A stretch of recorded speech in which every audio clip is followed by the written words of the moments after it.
महाभारत भारतीय संस्कृति और साहित्य का एक महत्वपूर्ण महाकाव्य है, जिसमें पांडवों के शौर्य, धैर्य और उनकी दिव्य शक्तियों की गाथा का वर्णन है। पांडव, जिनके नाम युधिष्ठिर, भीम, अर्जुन, नकुल और सहदेव थे, कुरुवंश के प्रमुख पात्र हैं। इनकी कहानी धर्म, कर्तव्य और न्याय के आदर्शों को प्रस्तुत करती है। पांडवों की शक्तियां न केवल शारीरिक एवं युद्ध कला में परिलक्षित होती थीं, बल्कि उनका धैर्य, नैतिकता और दिव्य आशीर्वाद भी उनके जीवन में महत्वपूर्ण भूमिका निभाते थे। पांडव की उत्पत्ति और दिव्य शक्तियां। पांडवों का जन्म महाराज पांडु की पत्नी कुंती और माद्री से हुआ था। कुंती को ऋषि दुर्वासा से एक विशेष वरदान मिला था, जिसके माध्यम से वे किसी भी देवता का आह्वान कर सकती थीं और उनसे संतान प्राप्त कर सकती थी। इसी वरदान के परिणाम स्वरूप युधिष्ठिर का जन्म धर्मराज से, भीम का वायु देव से, अर्जुन का इंद्रदेव से और नकुल सहदेव का जन्म अश्विनी कुमारों से हुआ। इस प्रकार पांडवों के पास उनके दिव्य पिता की शक्तियां थीं। पांडवों का जीवन संघर्ष से भरा हुआ था। उनके चचेरे भाई कौरव, विशेष रूप से दुर्योधन, पांडवों से द्वेष रखते थे। हस्तिनापुर की सत्ता को लेकर पांडव और कौरवों के बीच तनाव बढ़ता गया। यह द्वेष और संघर्ष जुए के खेल में बदल गया, जिसमें दुर्योधन और शकुनी ने छल से पांडवों को हराकर उन्हें वनवास और अज्ञातवास के लिए मजबूर कर दिया। वनवास के दौरान पांडवों ने अनेक कठिनाइयों का सामना किया, लेकिन उन्होंने अपना धैर्य नहीं खोया।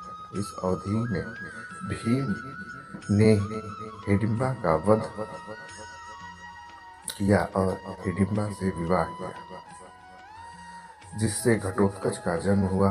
अर्जुन ने भगवान शिव से पाशुपतास्त्र प्राप्त किया। सहदेव ने धर्मशास्त्र एवं ज्योतिष का गहन अध्ययन किया। वनवास के दौरान द्रौपदी की रक्षा के लिए भीम और अर्जुन ने कई बार अपने बल का प्रदर्शन किया। महाभारत युद्ध और पांडवों की विजय युद्ध धर्म और अधर्म के बीच संघर्ष था।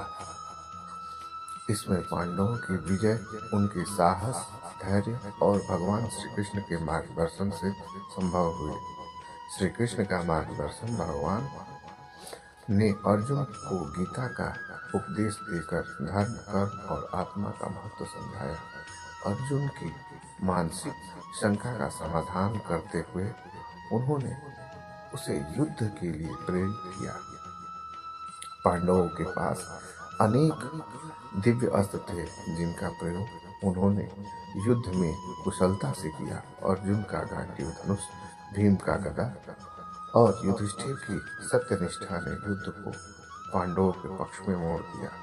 पांडवों की आपसी एकता और विश्वास उनकी सबसे बड़ी शक्ति थी। वे हर परिस्थिति में एक दूसरे का साथ देते थे और उनके कर्तव्यों को निभाते थे। महाभारत युद्ध के बाद युधिष्ठिर को हस्तिनापुर का राजा बनाया गया। उन्होंने धर्म के आधार पर न्यायपूर्वक राज किया। पांडवों ने अपने जीवन के अंत में स्वर्गारोहण का मार्ग चुना। इस यात्रा के दौरान उनकी परीक्षा ली गई, जिसमें केवल युधिष्ठिर अपने धर्म एवं सत्यनिष्ठा के कारण स्वर्ग तक पहुंचे।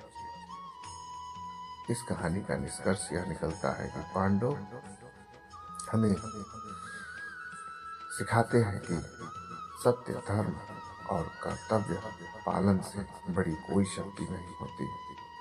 उनकी शारीरिक और दिव्य शक्तियां केवल प्रतीक थी। उनकी असली शक्तियां उनका धैर्य, न्यायप्रियता और ईश्वर की अटूट विश्वास था। पांडवों की गाथा आज भी प्रेरणा का स्रोत है और मानवता को धर्म और सत्य के मार्ग पर चलने की प्रेरणा देती है। यह वीडियो यदि प्रेरणा स्रोत आपको लगे तो हमारे चैनल को सब्सक्राइब कीजिए और हमारा सपोर्ट कीजिए। धन्यवाद।